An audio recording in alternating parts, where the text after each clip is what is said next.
What up, gamers? Today on Dice and Dragons, we are getting the chance to review a game that I've been eagerly awaiting. Batman, the animated series, Gotham City, Under Siege. Now, I have always enjoyed Batman, the animated series, and basically the entirety of the DC AU, the animated universe. The Bruce Timm one, the new one with Young Justice is actually pretty good as well. Now, Julie did get a little bit of a taste of the DC AU, but I was really excited to dive in with Batman, the series that started it all. And Kevin Conroy, you're my Batman if you just so happen to see this video.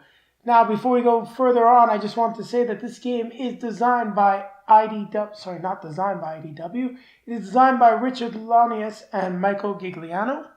Hopefully I said that right. Sorry if I mangled your name. I'm not the best with Italian names. And the game is published by IDW Games in collaboration with Warner Brothers and DC.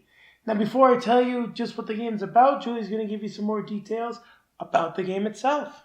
So it's a cooperative game that plays 1 to 5 players in about 45 to 60 minutes, though we've played it faster at 2 players and once you get the hang of it. And it's recommended for ages 14 and above. I think you could play this with much younger than 14 and above. Yeah, I think if they're, once you've explained the process to them, if they're playing with adults again, I think if you're letting them play just them, I don't know. I think this is more 10 and up. To be honest with you, this is 10 and up. There's definitely no content that's scary or anything in here. No, I mean, and even with the dice rolling mechanics and things like that. So we're talking about it quickly before I get off track.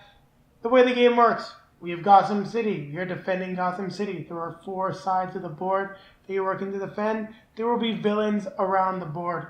There are story cards, and you have your hero boards. What you're doing, you're rolling dice, assigning it to your hero abilities or the story cards to do your best to defend Gotham City. To win the game, you have to survive 4 acts without Gotham City, the 9 buildings. Don't worry, you'll see that coming up, being destroyed or having some negative effects on the Gotham City track. Now, are we going to be successful Caped Crusaders, or is this game going to make us wish we had joined the Joker? And I do like Jack Nicholson's Joker, even though if it's just Jack Nicholson. He's like just a little too scary. I don't think I could team up with his Joker. So we're going to grab our drinks. We're going to grab probably not the best idea to do that in Gotham City. We're going to grab our partners in crime. Oh, we're not criminals. We're heroes. We're partners. We're a dynamic duo. Okay. You can definitely be my Robin. No, I'm not Robin. Why not? You can be Robin. Robin is awesome. I'm going to take it to the table. Yes, we will, Robin. Yes, we will. Batgirl. Batgirl. Robin. You sound like a frog. Robin. Robin. Now we're going to go over the components that you get in Batman the Animated Series, Gotham City, Under Siege. Now this is going to be a quick overview. During the setup and the how to play portions of the video, we will take a look at the components in more detail. With that being said, let's get to it. So we'll start, as I always like to do, we're going to start with the rule book. It is a nice rule book, and it does a fairly good job of explaining the components, how to get the game set up, which you'll see shortly. And it is nice and handy to have around. There is a handy reference guide on the back of the rule book. Now we're going to move on from the rule book, and let's start taking a look at the components that are the furthest away from me, the villains and the city itself. Now, we've got the Gotham City track, as you can see right there. You'll notice that there is directions marked on it. Those are important. There are also the 3 tokens associated with the Gotham City track, the explosion token, the bat signal, and the citizen token, respectively.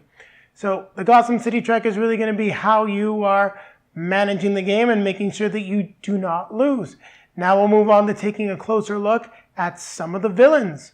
Now you can see the villain tokens right there. There are 3 stacks of tokens. They're stacked up because that's the way you're going to be placing them during the game. There are rank 1 villains, rank 2, and rank 3. Those villains are placed in this bag, and you will be drawing them out of the bag. Don't worry, it'll make more sense when we talk about the how to play. We have masterminds right there, and as you can see, masterminds may be rank 4 and rank 5. There is some text on them. that tells you if they have any special abilities. The symbol in the top left-hand corner tells you where to place them, going along with the north, south, east, west of the Gotham City track.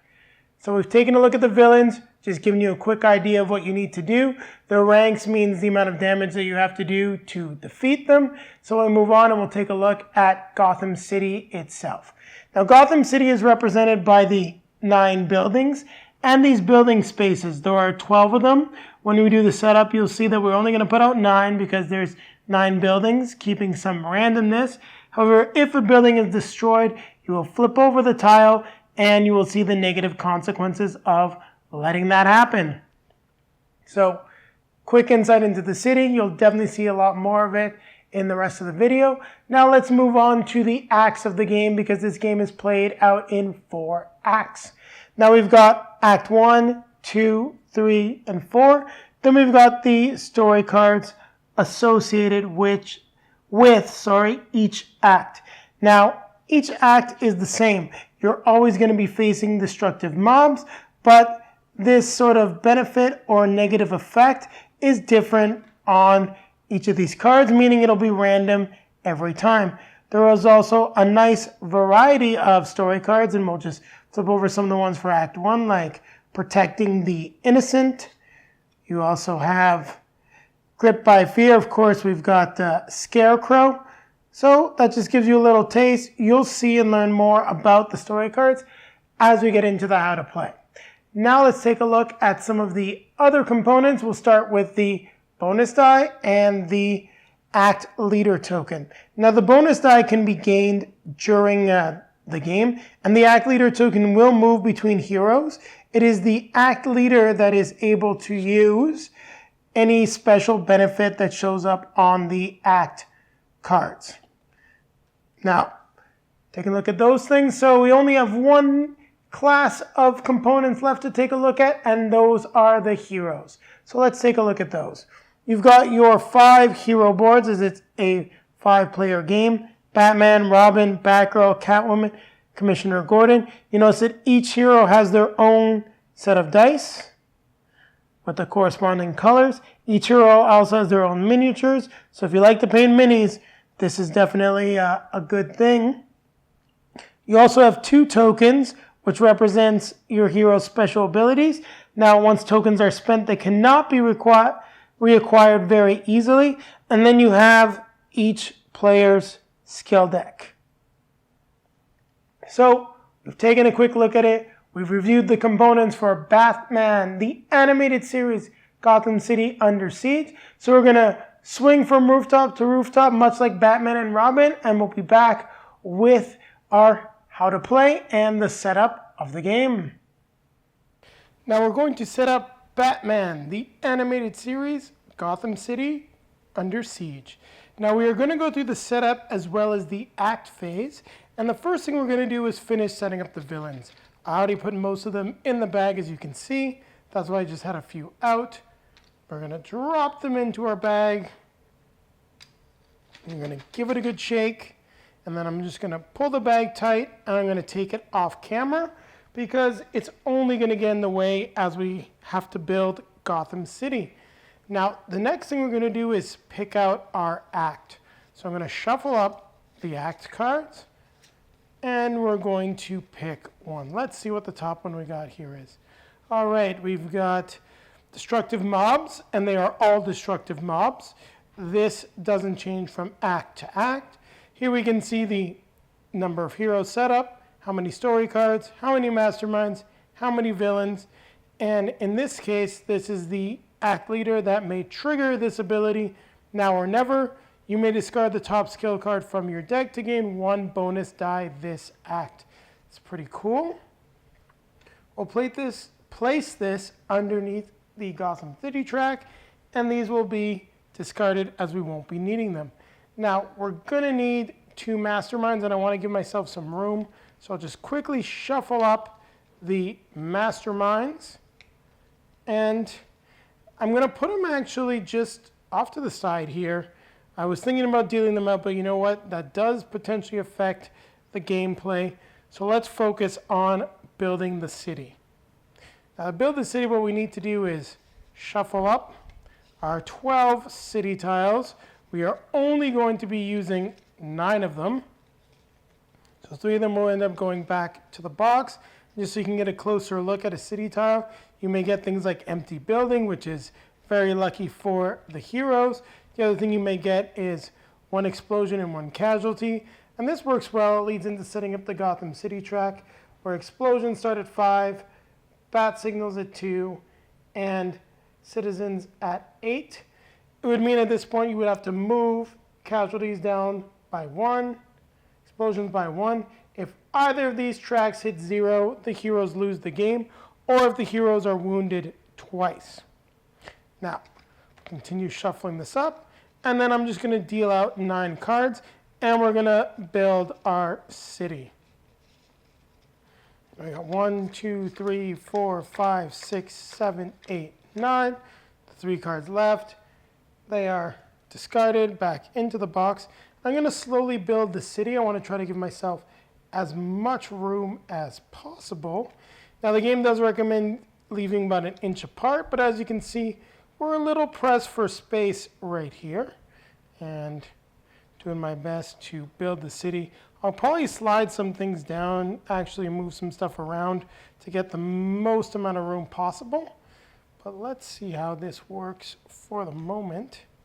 2, 3. I like putting these buildings in the middle. Don't ask me why. It's a quirk. Actually, you know what? I said I like putting those in the middle. Gonna keep doing that. Like I said, it's a weird quirk of mine. Here we go. 1. Put these here.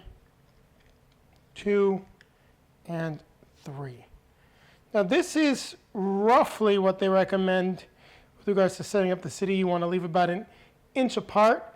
You'll notice we got a lot of room over here, so I'm going to slide the city down, but I'm also going to compress the city for our playthrough, as we really, well, we're not our playthrough, our how to play. We're going to play through the first act. I really need to have some space in the north and the south for our heroes. And once we get our heroes on the battlefield, actually, it'll work out a little bit better because I'll be able to reorganize a few things. Now, we've got all that done. Let's decide where we're going to place our heroes. Now, when we deal out the villains, the masterminds are going to actually, their location depends on their card, but we're going to go north, east, south, and west in terms of the villains. So what I want to do is I'm going to start with Batman, and he's going to start just a little bit more inside the city, make sure he stays on camera. So Batman's in the north, Robin in the east.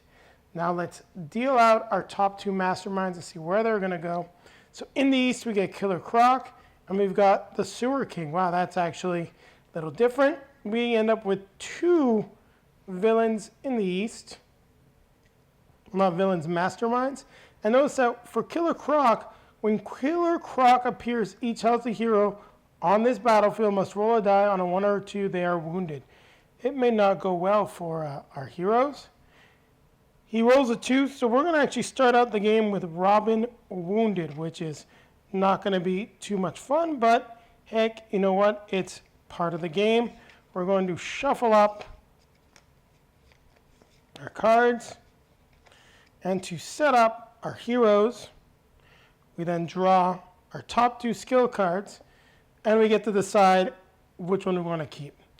Now we've got support from Alfred Pennyworth. Each time you play a 6, gain 1 bat signal, and you may discard this card after any roll to flip from wounded to healthy.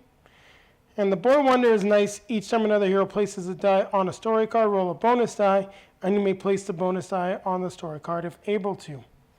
I'm going to go with Alfred Pennyworth. We're going to place this one at the top of the skill deck just because we're starting out wounded. We're going to do the same thing for Batman. Shuffle up his cards. And we'll see what we're going to get. All right, let's flip over the top 2. So we get the Bat Plane and also support from Alfred Pennyworth. Each time you play a 6, gain 1 bat signal, or the Bat Plane deal damage equal to each die as it's placed to villains on any battlefield. So replacing the second die, matching the first, also defeat any non-setup story card. Now this actually is probably going to be the best thing that I can get. Hopefully we'll be able to match it and pull out the ability. Batman's not wounded, so we're not going to use Alfred Pennyworth. And the masterminds are now finished for Act 1. We're going to take them and move them out of the play area. Now we've got 9 of the bonus die. I believe it comes with 12. We're just going to move these over as we deal out our 3 story cards. We've got Protect the Innocent, Stolen Batmobile, and Street Terror. So we're no longer going to be needing these Act 1 story cards. I'll move them off as well. And let's take a look at them. So with regards to Street Terror, if there are less than 3 heroes defending Gotham City, place 1 bonus die on 5 in this box. So we got a 5 starting there, which is not bad. But if it's not defeated in the crisis phase, roll 3 dice for destruction rolls instead of 1. That's unpleasant. With the Batmobile, if not defeated, each hero discards 1 skill token or 1 skill card from their deck. That's annoying, but not the end of the world. For Protect the Innocents, we need to get 1 5 as we are only 2 heroes. You can see it'd be 2 5s at 3, 3 5s at 4+. If not defeated, roll a die. 1 to 4, 1 citizen becomes a casualty. 5 to 6, 2 citizens become casualties. That's not too pleasant either. Now, we're set up. We are good to go with regards to the heroes. We need to finish taking out the villains. So we'll bring back the bag. The first thing I'm going to do actually is take out 4 villains. 1, 2, 3, 4, and that's pretty impressive. These villains are going to go in their respective battlefields. So we've got the ninja over here. We're going to have a ninja, and I'm just going to place him right here on the corner so you can see him. That means he's in the south. We're going to have this ninja over here in the west. I'm going to move stuff over, and it'll make a lot more sense. Sorry, actually I did that wrong. The ninja goes in the east. This is the ninja that goes in the south. And we have our henchman over here. Now we need to add a total of 13 villains into the east. So we'll just deal them out. 1, 2, 3, 4, 5, 6, 7, 8, 9, 10, 11, 12, 13. So that's it for the villain bag. I can take this and get it out of here. Now we're going to start stacking up the villains. I'll move Robin just up to the top, give ourselves some room. And we're going to look at reorganizing this table shortly. So we've got our stacks of 1s, thugs. And we've got our 2s. This is a very interesting setup. In all honesty, with the amount of times I've played this game, this is actually the first time this has happened. All right. Now, we've got an area where we can roll. I'm going to just take the bonus die. I'm going to place them up here. I'm going to just move down and over Batman. You can see that Batman is the act leader. We'll move his dice over here. Get his tokens this way. Robin's dice, Robin's tokens. And we're just sliding. Actually, we're going to put Robin's tokens right here under his dice. Put Batman's there too, just so everything looks nice and uniform. I like that. We're just going to slide Robin over this way. We're going to slide some of these buildings over just a little bit. So there's a little more room. So we'll use this as our play area for the south. You guys should be good to see everything in the east. We've got everything in the north. And now the game is set up. We are ready to go. So we're going to dive into how you play the game. Thanks for bearing with that readjustment. It's difficult to get this beautiful Gotham City on the map. Well, not on the map, but on the camera for you guys. So keep it right here as we're going to swing from building to building once again. And we'll be back with our first part of the how to play.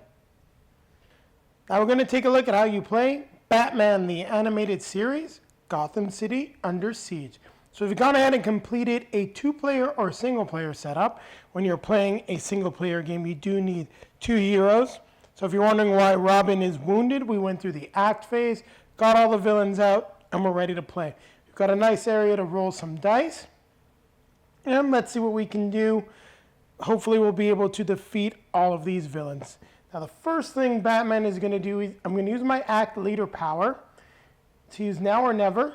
I'm going to discard the top skill card, so not the active skill card, but the top one, which is Support from Alfred Pennyworth. I'm going to discard this card to gain an extra bonus die. Now what I'm going to do just to get these sort of out of the way, we'll keep the bonus die up here. I shouldn't be using them, but we want to keep them out. You never know what's going to happen. And we'll roll for Batman. Now we've got some interesting stuff. 6, 1, 2, and 2. Move this up and we'll roll for Robin. Now the way this game is going to work is we're going to roll, and then after we place our die, we are going to then roll again. Now let's take a look at the bat plane. Deal damage equal to each die as it is placed to villains on any battlefield. After placing the second die, matching the first, also defeat any non-setup story card. Now we have some options here. We can actually do some really cool stuff. The battlefield that we need to attack is this one, and we've got Heroic Leadership, which can be good, but I'm going to spend this 6 on the bat plane to deal 6 damage to the eastern battlefield, meaning we can defeat the Sewer King. As you can see, we need to roll a 4 or deal 4 damage, which we do with the bat plane. So we can defeat the Sewer King, get the Mastermind out of the battlefield. We have 2 more damage that we can do.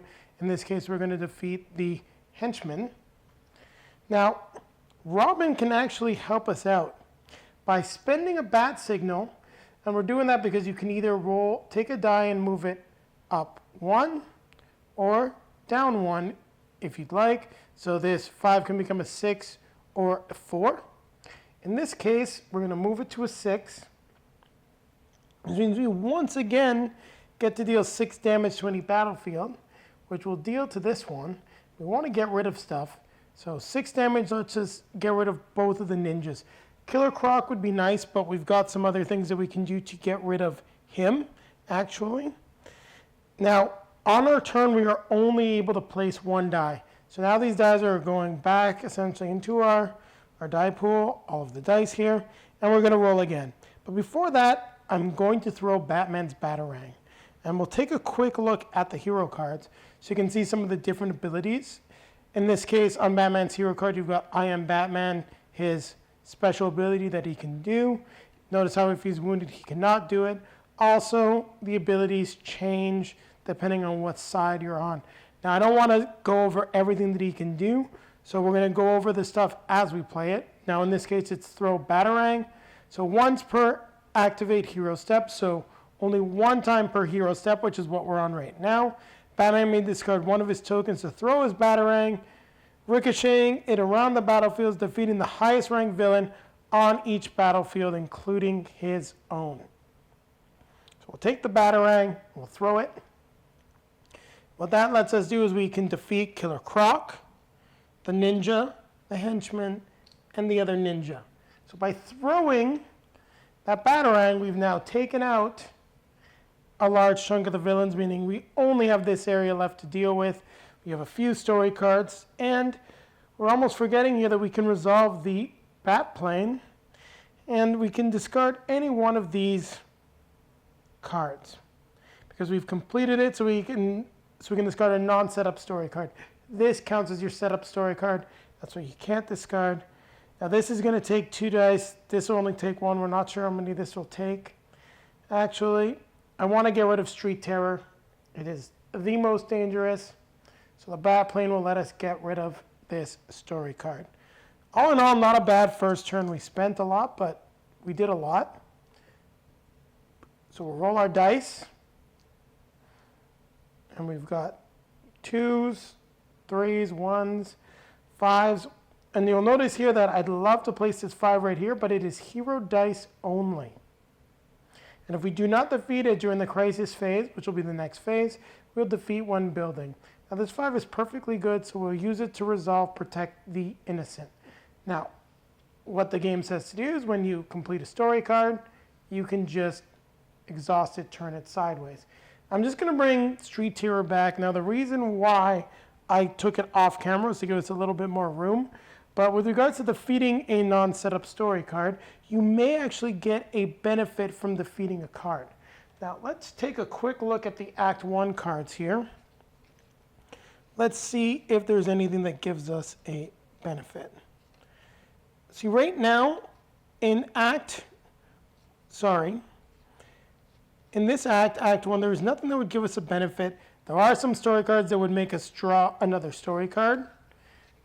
And there are some story cards that have sort of a negative effect. So for example, in Terrorizing Visions, while active after each roll, each hero with one or more dice showing a 6 must flip 1 6 to a 1. Very annoying. Now in the case of Act 1, there is nothing that we could get that is good. So defeating the story card and taking it off camera is not a big deal. If we did have something that was like a benefit, you'd want to exhaust it instead of doing what I did and discarding it. All right. So Batman is played. It is now Robin's turn. Now what do we really want to do? We can place a 6. And each time you place a 6, you get a bat signal. But we're not going to do that much damage. I'm wondering if I really want to flip Robin over so he's no longer wounded, which might actually be the best thing. Now let's take a look at Robin's ability, Call for Help. When activated for the first time by placing one die, gain 1 bat signal point. When activated for the second time by placing a die that matches the first die, gain 1 bat signal point, then deal damage to villains on Robin's battlefield equal to both dice. Then flip Robin back to his healthy side. Now, you know what? I like that idea. It might be a little bit of a risk. Who knows if we're going to get a 6, but we're going to place a 6 there. We're going to go big or go home. And we do gain a bat signal point because we replaced a 6 using Alfred Pennyworth. Now we'll take the dice. Let's just roll them all together. Batman gets a 6, a 1, and a 2. Now let's take a look at what we can do. Now we want to get Batman over onto the other battlefield. We don't have a lot of great stuff, but we have a few different things that we can do. We could do his heroic leadership, which would give Robin back a die. We don't necessarily want to do that right now. His utility belt gadget would get us some bat signals and deal damage. We can do the swinging attack. And you know what? The swinging attack is actually probably going to be the best thing because this lets Batman move. Now, before we go into Batman moving, I just want to give you an example of the acrobatic attack. And that is just to show you guys how Batman can move around the map. Same thing for Robin or any other hero. Now, in this case, if I did that, I can move to the rooftops or to any battlefield. So by using an acrobatic attack, or in this case with Robin, would be somersault attack, that's how you get to move around. So Batman may move freely once during this action to any adjacent battlefield or the rooftops, meaning I could move here or up to the rooftops. Now, one of the reasons you want to go to the rooftops is you can come down here later on, for example, if you needed to. However, if you're on the rooftops during the crisis phase, you cannot defend. If you're stuck up here, crisis phase, you are SOL, you are not in play. So keep that in mind. We're going to put Batman back up there. We're not going to use his 6. His 1 is by far the better ability right now because, let's take a look at it again. When activated by placing a 1, Batman must move to any battlefield, defeating the highest villain there.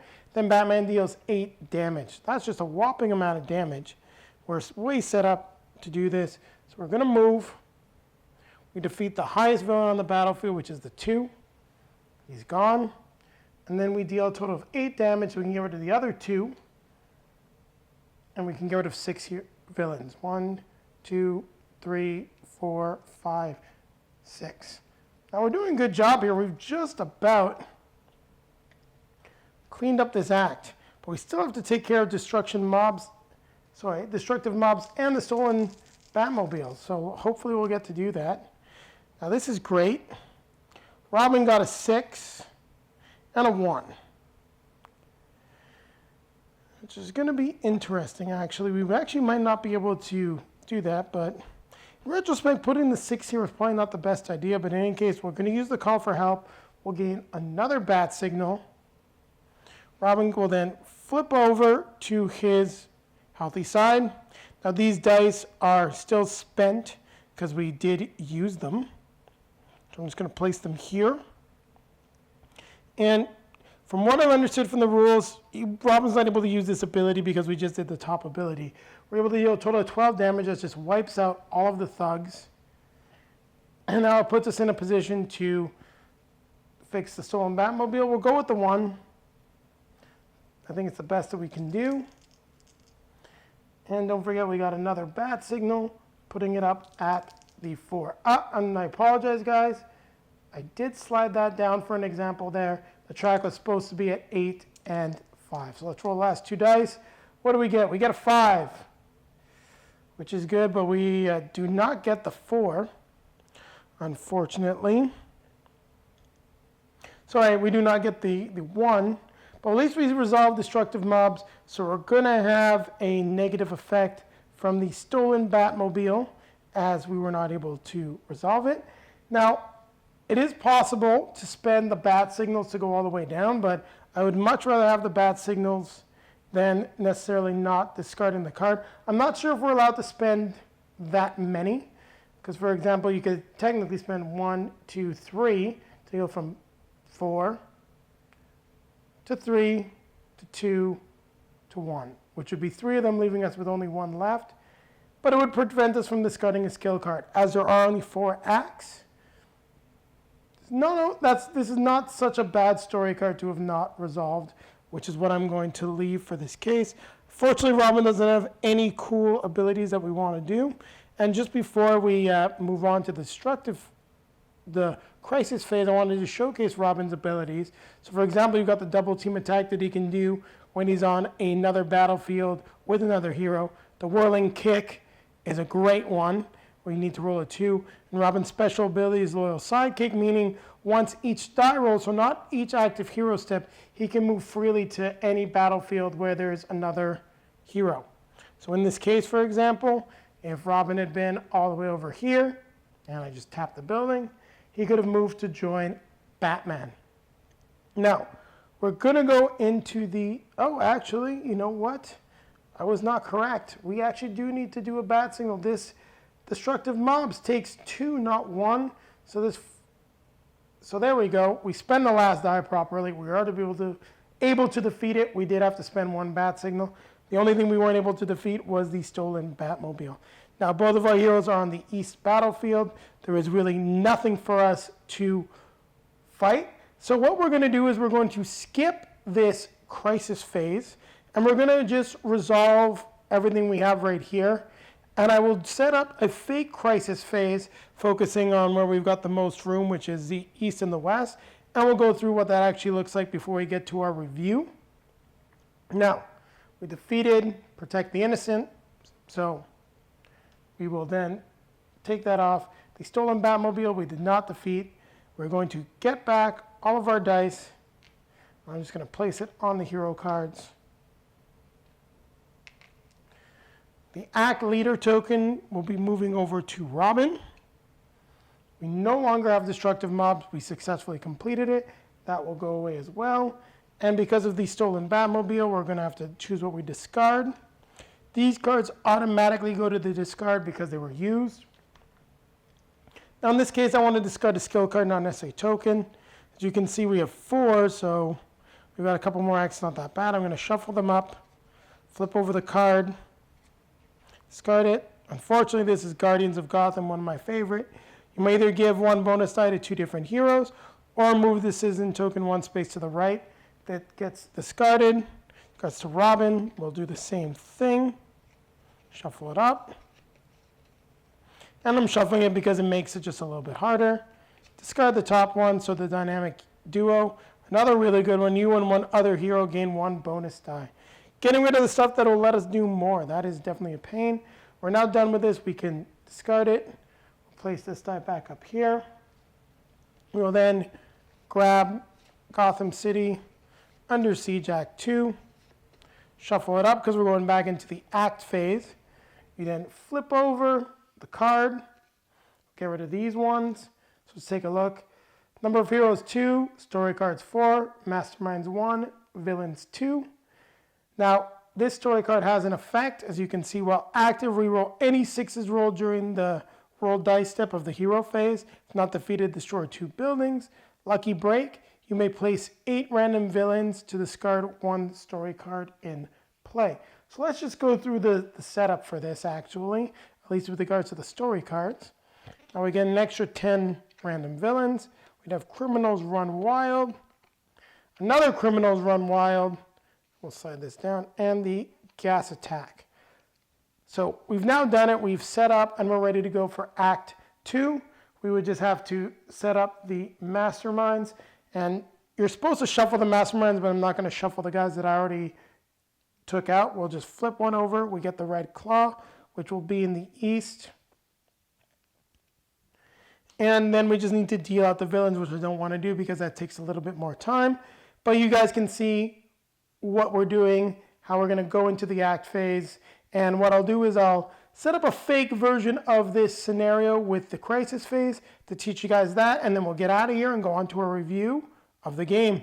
Keep it right here. We're going to keep swinging around the rooftops of Gotham. Hopefully we're going to save the day. Now we're going to take a quick look at the crisis phase. Now what would happen in this case is we have to resolve any of the story cards if there is a negative effect because we did not defeat them. In the case I set up, we luckily defeated Joker's Funhouse. We defeated the Gas Attack. We did defeat one of the Criminals Run Wild, but not one of the others. We weren't able to defeat all of the villains, as you can see. And we now need to go into our heroic defense. In this case, if Robin is stuck on the rooftops, he will not be able to partake in a heroic defense. Now, what does a heroic defense mean? It means that the villains essentially are not able to destroy a building, but you're taking a chance because you can become wounded. So in this case, for example, Batman can defend against the Red Claw.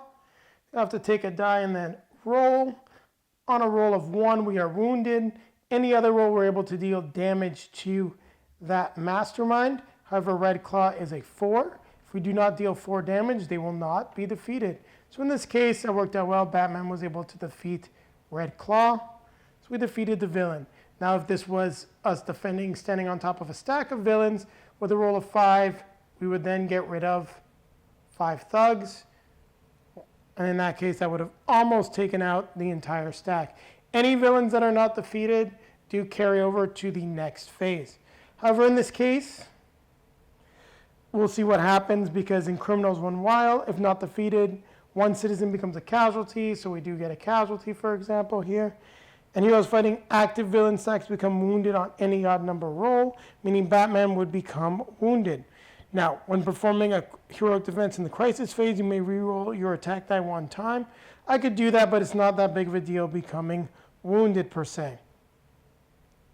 Now, in the case of these 3 guys, we do not have anyone to defend, so we make a destruction roll. And on a destruction roll, on a roll of a 1, a 5, which we're actually rolling, or a 3, so in the case of a 2, buildings get destroyed.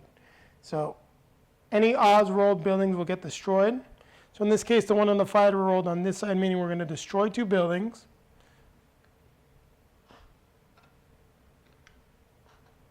We then flip over the cards. This one was an empty building. Lucky. Also an empty building. What are the chances of that? So in any case, this would be a very lucky roll. Nothing that we have to do. But I don't want to show you guys that. Let's put that back. Let's flip over the 1 here. So we have 1 explosion or 1 casualty. If we took a casualty, I would say let's take the explosion. And that would be the end of the crisis phase. We then move back into the act phase, and we would have had to draw the skill cards last act phase. Like I said, this is just a dummy run through. We then get rid of the cards and start setting up Act 3. So there you have it. That's how you play Batman the Animated Series Gotham City Under Siege. So we're going to get out of here and we're going to come back with our review of the game. Batman, the Animated Series, Gotham City, Under Siege. What did you think of the game? Well, I have to admit, when you took it out, you were very excited about it, and like when we were at Comic-Con last year and we saw it there, You were very excited for that too. So I honestly sat down playing this game to humor you because I knew you were going to enjoy it, and I felt like it was a good wife thing to do. But it's fun. It's got its advantages, and I have to say, when resource allocation, I guess, of the dice allocation aren't my favorite games. It kind of felt like Yahtzee with a little bit more. This game, I felt, never really got very challenging. It's fairly easy, I would say. It was fun. I enjoyed being the two girls. I got to play Catwoman and Batgirl. And we were doing pretty good. And I mean, you had your dynamic duo going. I played Batman and Robin. I think I like the idea of it. I like the villains coming back and the Joker and Poison Ivy and all that. I think for that it was lots of fun. It was easy, an easy game, easy to get into, easy to play, easy to pull out and play quickly on an evening. It's not something you're going to take a whole Saturday or Sunday to play. What I was a little bit more disappointed about was that there's not a very big villain deck card. So when you're playing 4 rounds, the same villains are coming up over and over and over again. I was getting a little tired of seeing Bane and Poison Ivy, and I would have liked to see more of them. I would presume there's more villains in Batman than that. I wouldn't be the expert on that, but there are a lot more villains. And just to give you some insight, so the animated series only ran about 4 seasons. So you have, of course, some recurring villains, a lot of the major villains, and then some more minor villains.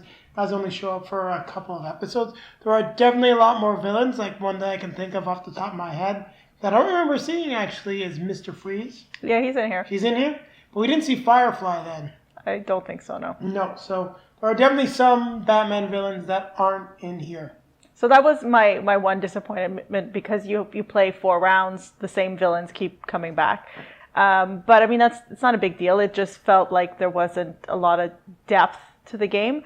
There was the different acts. It felt like the stories got a little similar. So I think this is something that if you don't mind that you're seeing the same things over and over again, then it's fun. No, that's just to highlight that there are literal repeat cards. There is, I think it's like Criminal Activity or not Criminal Minds. That's a TV show, but it was Criminal and something else, and you have to roll 2 6s. That card is definitely in Act 1, and the exact same card is in Act 2. So that was a disappointment for me, but it was fun. I mean, the element of having buildings blow up adds something else as well. Adds a little bit of added complexity, I guess. Instead of having a board. Yeah. So I mean that was interesting. Yeah. I mean I guess that would be my pros and cons. This is not my favorite. Batman's never really been my favorite. I think I like him more than Spider-Man, but we can see who's one of your favorites right there. Yeah, well, you haven't brought me a board game with Wonder Woman yet. They've yet to make a good Wonder Woman board game. But I do have Joan of Arc coming, so we'll see if that is up your alley. So that's my take. What about you? So I must admit, I enjoy the game. But as Julie said, this is very much a light game, and I was a little disappointed on how light it actually is. I don't think we were in danger of losing a single game that we played. And I think that's probably its biggest disadvantage. This is great for, if someone is a fan of Batman the Animated Series and has never played a board game, but has never played really a modern board game, this is a great present because I think they're going to love it. They're going to have fun. It's different. I think it's got a little bit of a gimmick, but I don't really think it's a gimmick, but like the 3D buildings are just neat enough to pull someone in, especially if their board game experience is largely Monopoly or Hungry Hungry Hippo or even Fireball Island, which is making a comeback, something that's got some interesting aspects to it, but it's not the most challenging game. The Gotham City will probably bring them in, and if they're a Batman fan, I think they're going to have a lot of fun with this game. But it is a light game. The rulebook, I must say, is just okay. There is definitely some omissions and some clarifications that could be added to the rulebook. It's nice that there is the rules reference guide on the back, but I still wasn't the biggest fan of the rule book. But as Julie said, the game is fun. And I have no idea why IDW said that this is 14 and above. Playing with adults, you can play this with 8, 9, 10-year-old. 10-year-old is probably about where I'd say they would need to be to play by themselves after they've learned the game. That's just my opinion there. But we were never once in danger of losing. We've pretty much had this game on lockdown. We were experienced gamers. We've played a lot of games. It's fun. The one thing I'll also give this as a nice plus, this is a good family game. This is definitely something you can take out over Christmas, Thanksgiving. You can play it with the in-laws. You won't be beating up on the in-laws. That's okay. Sometimes it's nice to be nice to them. I could just see my parents now. Don't worry, we've played it. We won't take it out on with you guys. It's not.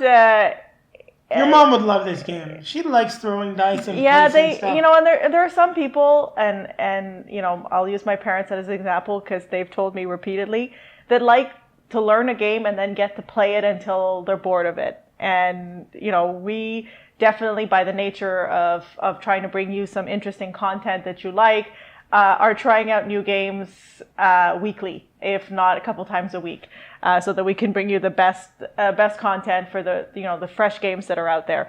But there are people that don't want to learn new games every week and would like to pull out the same game. And to your point, I agree with you that this is a game that you can pull out as a family and play and have a lot of fun, and actually have the kids take it out with friends, amongst kids, teenagers, and play it and enjoy it. Not even teenagers. Pre-teens would be perfectly No, fine I was going to say, game. I think teenagers would also enjoy it. I think a group of adults would also enjoy playing it. I'm not trying to limit it to children playing. No, exactly. It's a fun family game. It is easy enough to play once you've figured out the rules. I really wish this rule book was better, but it is what it is. I also want to highlight the art. The art feels like Batman the Animated Series.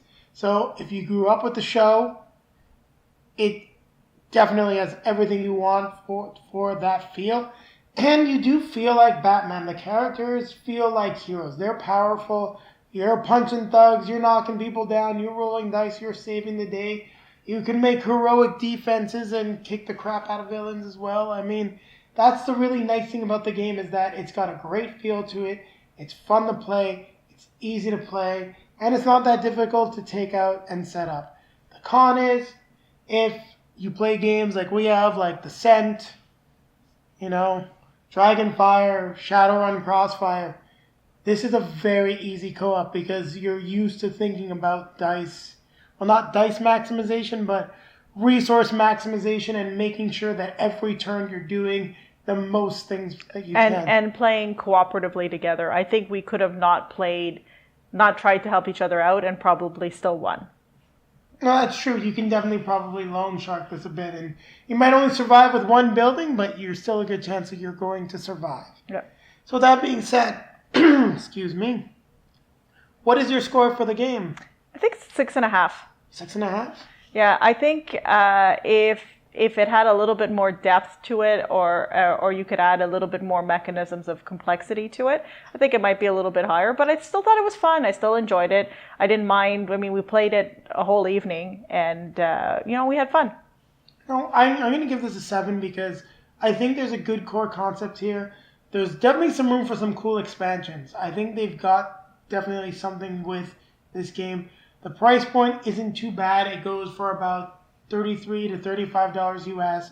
So if you just think about that, you pick up this game, you're definitely going to get your money's worth with this game. In Canada, it goes more for around the $45 to $50 price point, but it's fun. It's easy to play. Like for example, at Christmas time, I could definitely see us sitting down with my brother, his fiance, and my mom even playing this game. Don't know if my mom will play, but we'll make her play. She played Yahtzee with me before. Okay. So, with that being said, I think we've talked enough about the game. So, don't forget to like, comment, and what's the most important thing? Subscribe. Yes. And videos popping up above our head that should be linking you to other relevant videos that we've done. And just for those of you just to make you aware, I am expecting the bigger, more in-depth Batman game to come. More Batman. More Batman. Sometime next year. Hopefully Julie will agree to play it with me. It's not a cooperative game, but you can be Batgirl and Batwoman. You may get a guest reviewer for that one. I may get a guest reviewer for that one. But we're going to grab our drinks. Grab our best friend, partner, dynamic duo here. That's what we are. And we're going to keep playing games. Keep playing games. Keep playing Batman games.